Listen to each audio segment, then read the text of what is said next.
ప్రధానంగా ఏదైతే రాజకీయ చైతన్యం గల ఈ గ్రామం లోపల మీరు అడిగిన విషయాలు ఏదైతే ఉన్నదో తప్పకుండా నేను చేస్తానని చెప్పి తెలియజేసుకుంటూ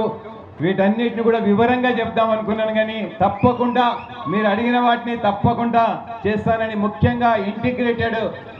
మండల ఆఫీస్ ఏదైతే ఉన్నదో ఇంక్లూడింగ్ పోలీస్ స్టేషన్ తప్పకుండా స్థానిక శాసనసభ్యులు పార్లమెంట్ సభ్యులు అందరి సహకారంతో దాన్ని తొందరలో పట్టినే శాంక్షన్ చేయిస్తామని చెప్పి తెలియజేసుకుంటూ, విద్యాపరంగా కూడా ఏదైతే అగ్రికల్చర్ అడుగుతున్నాడు కానీ ఏటీసీ సెంటర్ను పెద్ద సెంటర్ అది ఏటీసీ సెంటర్ను ఇక్కడ ఇనుగుర్తులు ఇచ్చే విధంగా ఎమ్మెల్యే గారు ఎంపీ గారు కూడా రిక్వెస్ట్ చేస్తున్నారు. ఇక్కడ ఉన్న అందరూ కూడా రిక్వెస్ట్ చేస్తున్నారు ఏటీసీ సెంటర్ను ఒక 10 ఎకరాల జాగా లోపల ఏర్పాటు చేసే విధంగా చేస్తానని చెప్పి తెలియజేసుకుంటూ, ఇవాళ ఏది ఉన్నా పక్కనున్న దాని లోపల కేసముద్రాన్ని మున్సిపాలిటీ చేసుకున్నాం, ఆడ పాలిటెక్నిక్ ఇప్పించుకున్నాం, డిగ్రీ కాలేజ్ చేసుకున్నాం. ఇవాళ డిగ్రీ కాలేజీకి సంబంధించి 5.5 కోట్ల రూపాయలు కూడా ఇవ్వాలనే శాంక్షన్ కూడా ఈ రోజున పోయిన సంవత్సరం నాడు